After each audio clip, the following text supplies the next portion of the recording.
What's up, ladies and gentlemen? It's Brennan and I'm BMX45, and today we're coming at you with another video. As promised, we have an RB1 deck profile ready to go. We have Angoramon, or Diarbbitmon is the boss monster, so it would be technically a Diarbbitmon deck. We finally got all our support to make this deck work. It's really fun, really cool, really gimmicky. I love green decks that are not insects and plants. Like, I love green decks anyways, but like only good green decks are always plants and insects, and it kind of gets boring because it's like, you know, there's beasts and other things, like, make them good too. Like, I'm hoping the Leopardmon deck after EX5 will be really good, and that will be another cool green deck to do. But right now we have this deck here to satiate you guys, and we have a couple other RB1 decks coming up to satiate you guys until the release of BT14 next month. All right, without further ado, let's get into it. And hey, if you enjoy this type of content, be sure to smash that like button, comment down below. We'd love to hear your thoughts.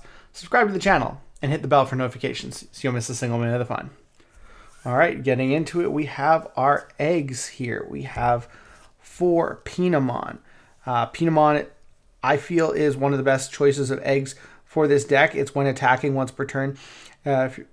If you're attacking your opponent's Digimon, draw 1, so it gives you that nice consistent draw power. Now, I like it because I feel like you need to get to your pieces. You need to have that draw power to get all your stuff that you need faster. So I do like the draw power initiative rather than using the Bosamon that gives you 1000 DP. I feel like you have enough DP boosts in the deck, and Diarbbitmon's attack is not bad as it stands. So I think that, you know, I'm comfortable with that. Now, if I find in testing that I'm running into a lot of things where I'm dying to, like, going head to head and having the same DP as things that I'm attacking in security, then yeah, I probably will end up switching to the Bosamons. But right now, I feel like drawing is just way more important. So getting into the main deck, we have our rookies playing 4 copies of Angoramon, the promo version. He's no effect, but he has when attacking inheritable once per turn. If you have a Ruli in play, gain a memory. So you always want to have a Ruli in play, so that's good. Keeps that memory gain that you're going to need in this deck to basically not pass turn.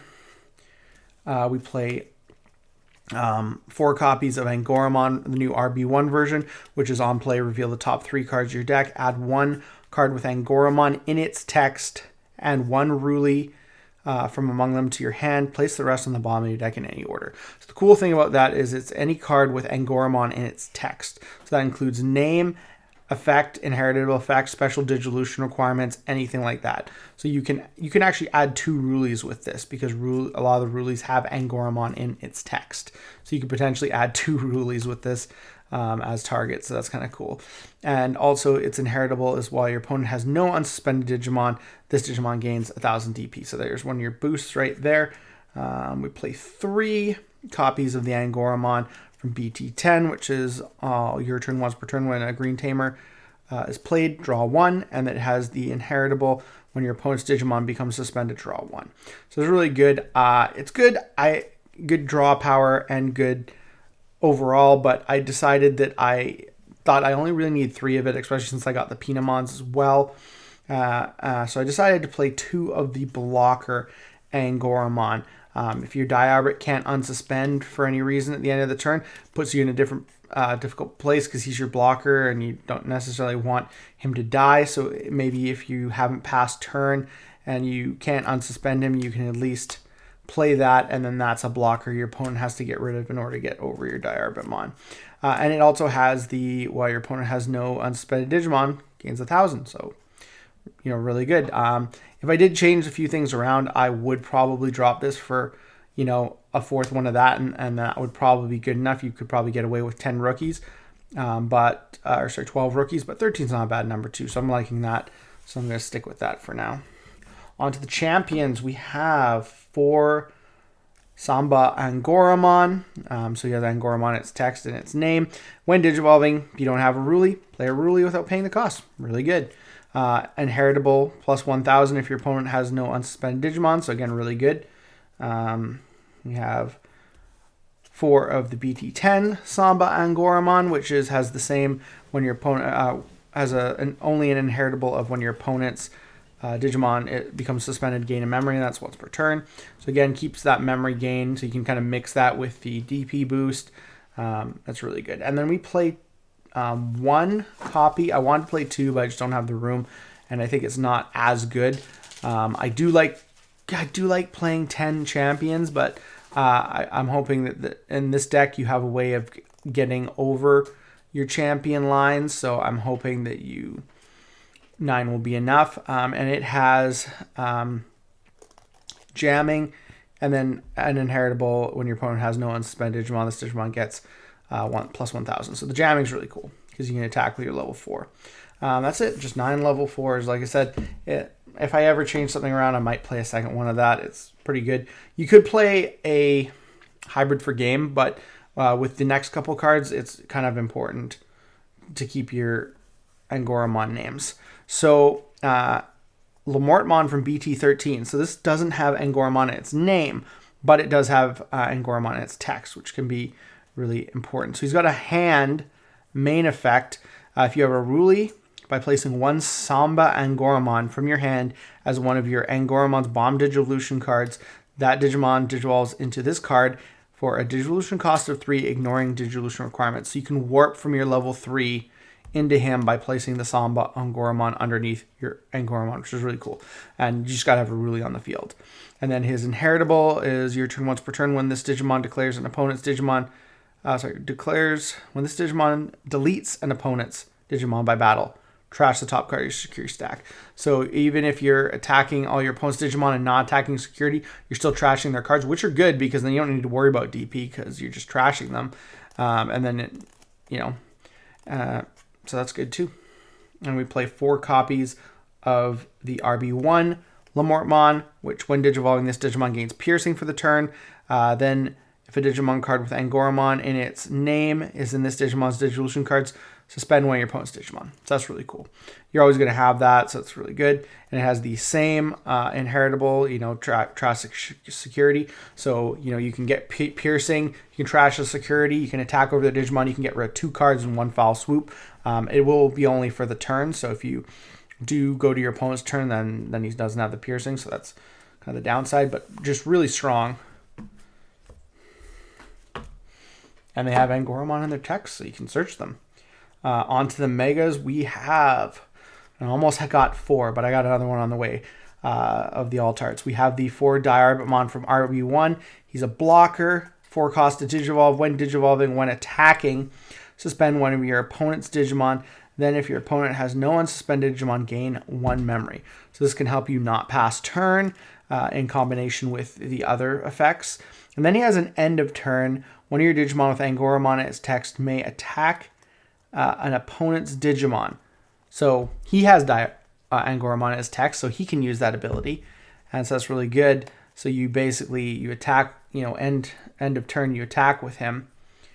And then you can do things like gain memories, putting it back on your turn. So that's really, really cool. So that's part of the combo is you basically keep attacking. And he's really good too.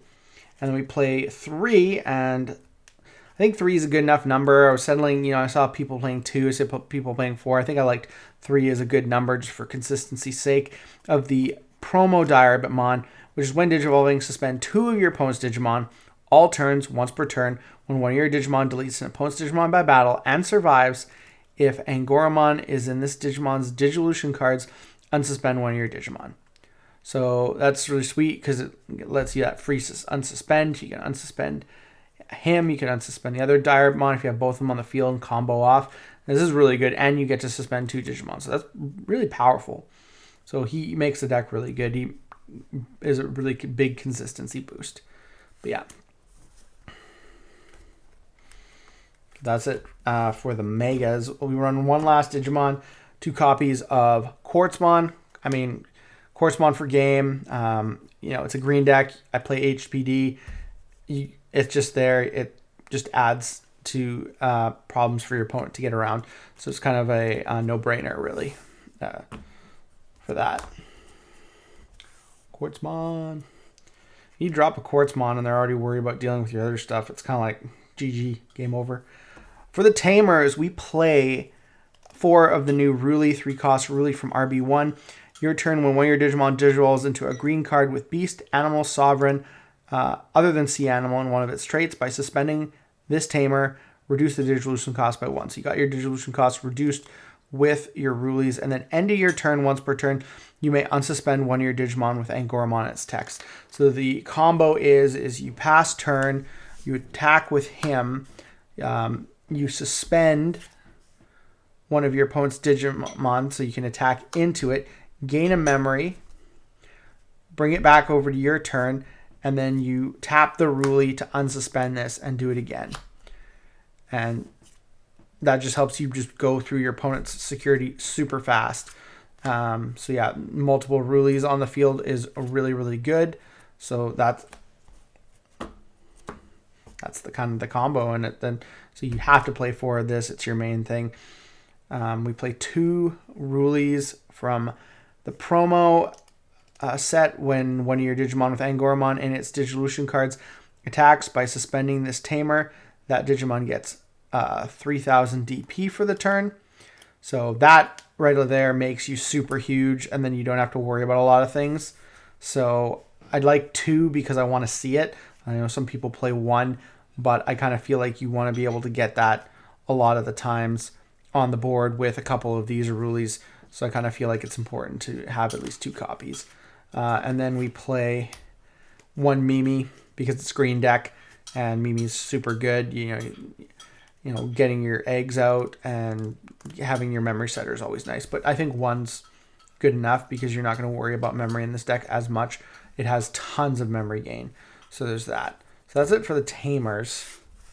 Play the 7 Tamers. And then the last cards we play are 1 HPD and Potential Discovered. I mean, it's a green deck. What can I say? And 3 copies of Green Memory Boost. I was thinking about playing 2, but I think it is a good consistency card. I was thinking about playing 2 of that over it, but I want to test the deck and more and see is 9 champions enough. Usually for me, I like to play at least 10, but it's always nice to test something out. And I do think this is a really good consistency card in green decks. I don't believe you should have to play 4